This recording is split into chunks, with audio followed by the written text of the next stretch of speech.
Welcome back to another video. How we doing today? Clocked Out Sports back at it again. Lots and lots to talk about. But first, we're only talking about one thing and one fight in particular.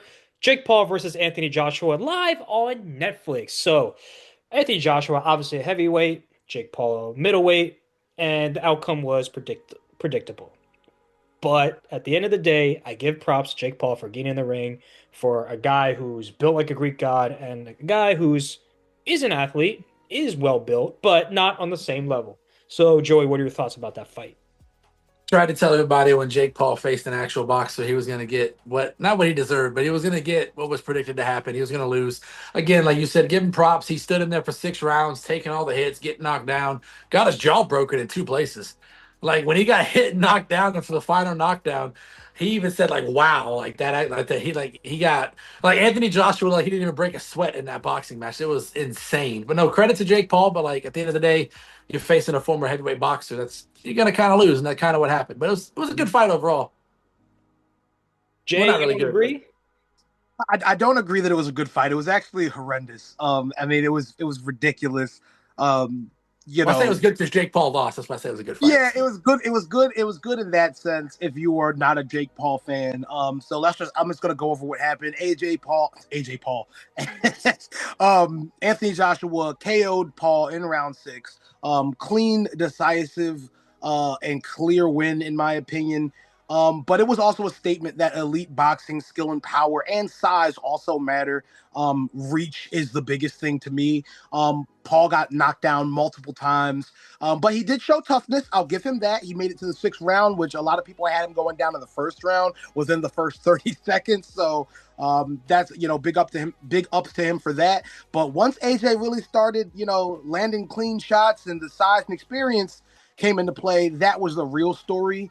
But one thing I do want to touch on is just Jake Paul's overall star power, and I do believe that Jake Paul is probably the greatest fight promoter of all time at a very short time of being a fight promoter, Bigger as than well as Floyd?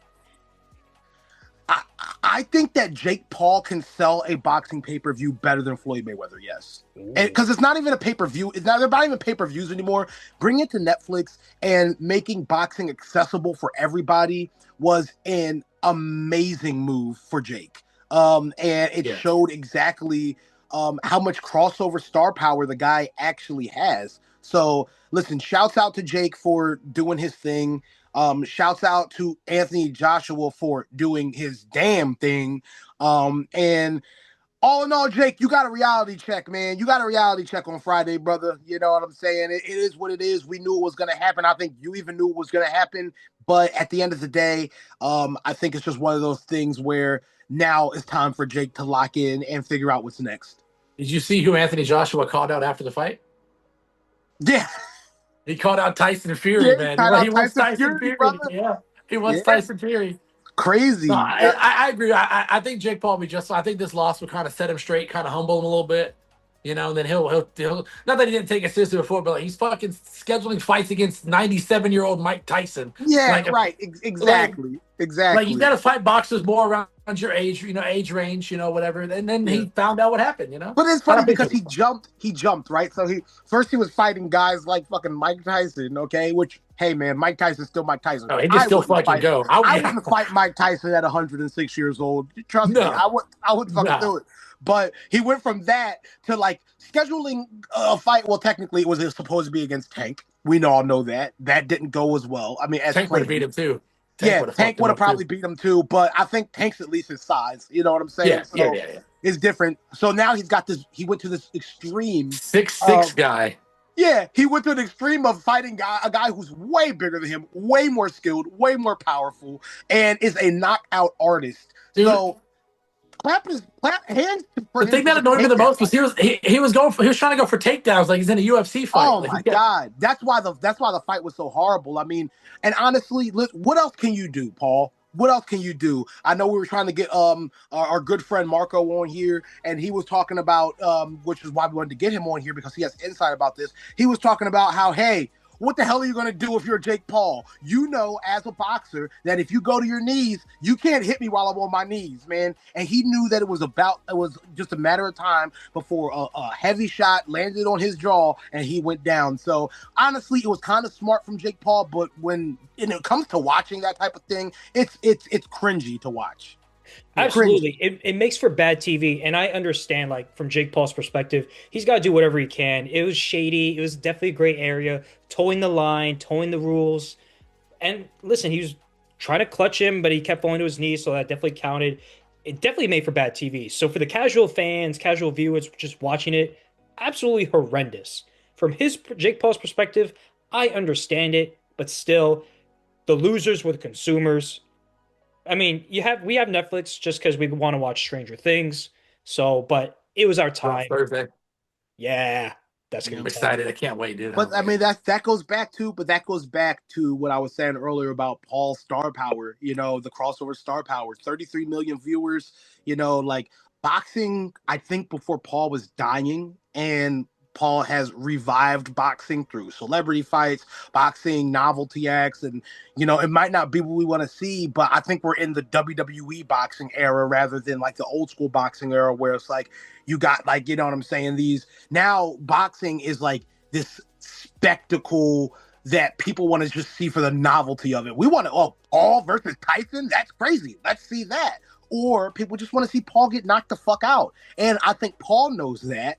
And he is that's why I love the Paul brothers, because they know how to capitalize on the hate people have for them. Bro, I remember when they were promoting it, they were trying to promote a fight against each other, but it was just a fucking reality show they were making. And they got like all the people's attention thinking it was a boxing match between them two. Yeah.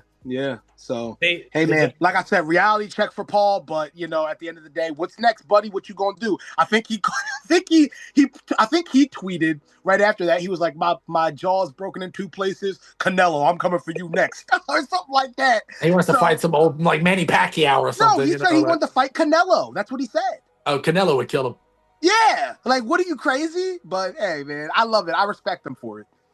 I do too. It's just like he is a great promoter. He's making the boxing economy. He's made it so much money in that world. So you got to give him credit for that. And at the end of the day, it's a business. So all these guys care about is money. Anthony Joshua got paid 92 million. Like that is so much money. That's the most money he's ever made. So regardless, he doesn't care. He got paid.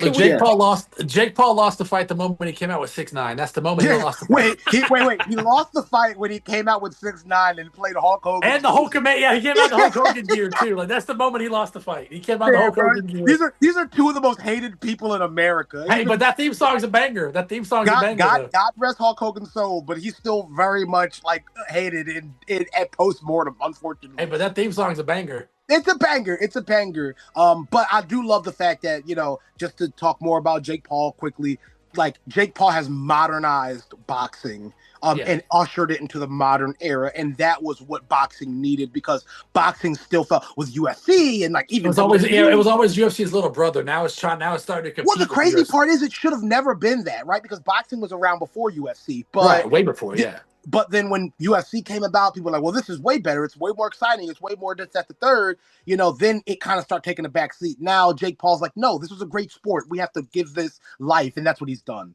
I still prefer UFC over boxing, but that's just me. I'm more of a UFC guy. Yeah, of course, because we're American and we're people and we just want to see people's heads get bashed in. But I always say boxing is chess and UFC is checkers. You know what I'm saying? Yeah. And I'm not it's a game of strategy for boxing, yeah. Yeah, I'm not saying there's no strategy in checkers, but it's different and it's more in your face. You know what I'm saying? Rather than boxing, where it's like Anthony Joshua didn't knock Jake Paul out before round 6 because he was playing chess with him. He was sizing him up and figuring out the best way to do this. And then once he figured that out, he started throwing the haymakers. So UFC just fucking bash people's face in. Yeah, you want to go out in the first five seconds and just knock somebody out with a Muay Thai kick. You know what I mean? I love seeing that. Listen, at the end of the day, if it's a stressful day, we're doing this, we're watching football. Football is a very strategic game.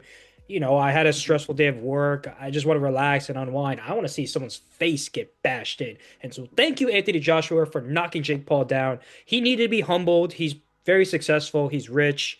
He's won a lot of fights. I think, granted, apparently he was a bully in high school, and the guy who got bullied tweeted, someone told him, like a teacher or a parent said, "Don't worry, your bully will not be successful. This is their peak." And apparently, this is what Jake Paul is: a bully in high school and now a millionaire too. Yeah, someone tried to give that poor bullied kid some great advice and just like give him some helpful words. The next thing you know, Jake Paul's a billionaire. Right. I guess Hey, Hey, bad but that guys just goes to do- show that, like, there's always somebody bigger and badder than you out there, like that goes to show that. Hey, absolutely. but you never see another person get their ass kicked and get that much money for it. I'll tell you that much. Oh, no, not in the slightest. Would you take a punch from Anthony Joshua for 92 million? I wouldn't take. Yeah, knock Would me you out. take a punch from? Anthony, Hey, for would you take a 92 punch from? Hey, would you take a punch from Mike Tyson? Right He'll break right your- now, 60-year-old Mike, 60-year-old Mike, right He'll now. still break your face. Let me ask you a question. Here's a hypothetical. Would you rather? Here's a would you rather question. Would you rather take a punch from prime Mike Tyson or take a hit from prime Brian Dawkins? Excuse me. Like Brian Dawkins is 20 yards away. He's coming full speed at me, like full that speed type of at me? hit. Yeah. Prime Brian. You Dawkins. said, well, give me the punch because give me the punch. That hit from Brian Dawkins 20 yards away, he's gonna kill my whole body. Maybe just my jaw's gonna get killed. I'd probably choose the punch also. I mean, you get a dude, broken Brian jaw, Dawkins. you might end up like fucking Tua trying to eat your food out of a straw after Brian Dawkins Oh hits my you. So, God. Tua. That's who needs a quarterback. Jay, what would you rather have? What would you rather have? Me? Oh Yeah. yeah, I'll take the punch, dude. The punch I feel like is gonna last way short of a time. I have a headache, maybe a broken jaw, but I'll be able to walk out. You know what I'm saying? a lot of cosmetic surgeries with your $92 million or whatever it is, Yeah. So, I think Yeah. Brian Dawkins would break both my legs if he hit me. Prime Brian Dawkins might be Brian the hardest Dawkins, hitter in Brian NFL history. He's Ed Reed, Ed Reed too. Troy Jesus. Polamalu. I mean, I think Brian Dawkins is just a heavier hitter than Palomalu. Brian Palomalu Urlacher. was just fat, and he could catch up with you. Brian Urlacher fuck some people up too. Yeah, Brian Urlacher. Jeez, yeah, we got to go into that. One of these shows, we got to go into Ray Lewis, you couldn't go over the Ray Lewis. Someone tried to say Ray Lewis was overrated the other day. I was like, Ooh. get the fuck down. Ooh. Somebody online, I was like, saw it on some Facebook post. No, Sean Taylor, that fucking Pro Bowl hitting on the punter. Oh, he knocked that punter out, dude. Ooh. That's the The best punter hit in got the back Pro up Bowl there ever. like nothing ever happened. Like the punter just got back up like nothing ever happened. I think it was a pure adrenaline. Just like, damn, I got my shit clogged. And Yeah. just like walk away before I like R.I.P. Sean Take Taylor care. too, but he could have been one of the best safeties ever. RIP. That's definitely another topic for Sean Taylor. But anyway, anything else you guys want to talk about that Anthony Joshua fight? No, I mean that was the purpose for calling this meeting. We had to cover that because it was just it was something to definitely talk about. One of the biggest sports topics of this week. So, that's all I got. I'm good. All right, Jay's got to go because he's got another podcast. Doesn't like us very much. So Check out Final Four on at 10:00. Thank you guys for watching. Cheap plug right there. thank you guys for watching so much. Like, comment, subscribe. What we should talk about next. Now that UFC is heating up, we got a couple more people we want to bring in. Our boy from off script, Marco Christie, to talk about UFC. Him and Joey can go back at it. In the meantime, like, comment, subscribe. Let us know what we should talk about next. I'm Z Shaw, I'm Jay. I'm Joey. and we'll see you in the next time. Stay clocked out and Merry Christmas. Stay on the nice list. Christmas. No naughty list like DK Metcalf.